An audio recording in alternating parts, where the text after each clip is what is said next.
Good morning class. In previous video we learned about plane mirrors. Now second type of mirror is spherical mirrors. The spherical mirror is a mirror with curved reflecting surfaces. There are two types of spherical mirrors, concave mirror and convex mirror. You can see this is the concave mirror. Mirror has two sides. One side is polished surface and other side is reflecting surface.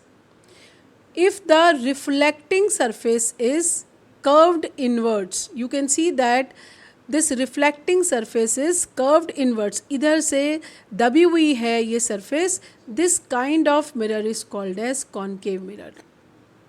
Second is, if the reflecting surface is bulging outward.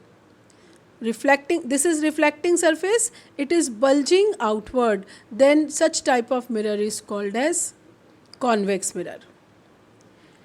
Concave mirror reflect light inwards.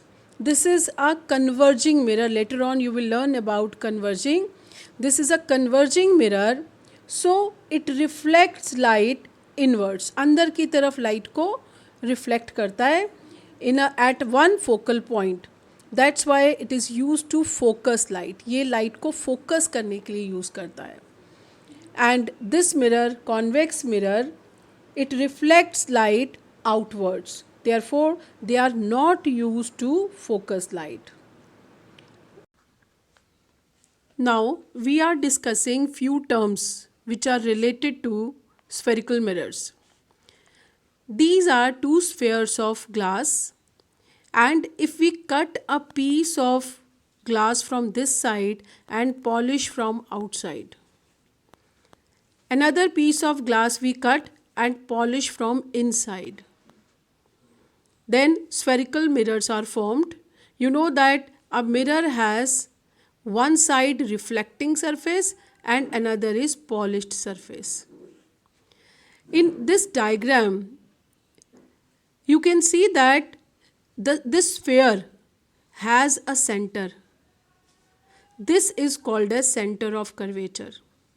So what is center of curvature? The center of curvature is the center of hollow sphere of glass of which the mirror is a part. Center of curvature is represented by C. This is C1 and C2. This is center of curvature of concave mirror and center of curvature of convex mirror.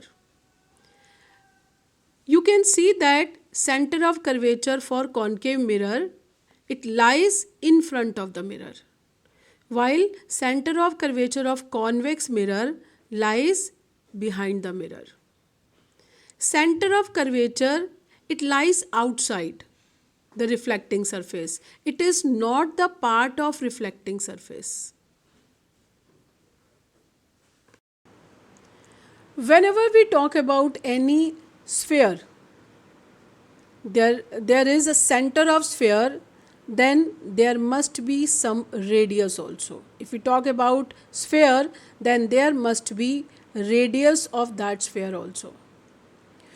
The distance from reflecting surface of the mirror to center of curvature, this distance is called as radius of curvature. This is radius of curvature of concave mirror. Principal axis is a straight line passing through center of curvature and pole. This line passes from center of curvature and pole. This imaginary line is called as principal axis. Principal axis is perpendicular to the mirror at its pole. This line is perpendicular at its pole. This is called as principal axis. Pole. What is pole? Pole is the center of spherical mirror. You can see that this P1 and P2. P1 is the center of concave mirror and P2 is the center of convex mirror. The center of spherical mirror is called its pole. It is represented by P. The pole always lies on the surface of mirror. It is always present on the surface of mirror. Next term we use aperture. Aperture is that portion of the mirror from which reflection of light actually takes place. Like in case of concave mirror, this PQ, this is the part which is exposed to light and reflection takes place actually from P to Q. So this is called as aperture of the mirror. PQ is the aperture for concave mirror, RS is the aperture for convex mirror.